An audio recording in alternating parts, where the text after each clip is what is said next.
বন্ধুরা, এখন বাজে বিকেল প্রায় 5:30 মতন বাজে। তো আমি আর আমার দিদি দুজনে একসাথে এসেছি মায়ের কাছে। আর মা দেখো কি বানাচ্ছে, এই যে লুচি আর এই যে আলুর দম। গরমে ঘেমে স্নান করে আমাদের জন্য বানাচ্ছে। এই যে আমাদের গরম গরম দিয়েও এসেছে ঘরে।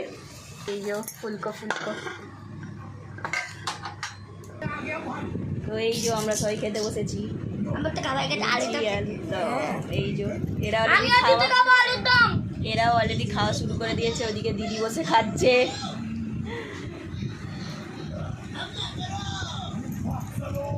গরম গরম খেতে ভালো লাগে বল।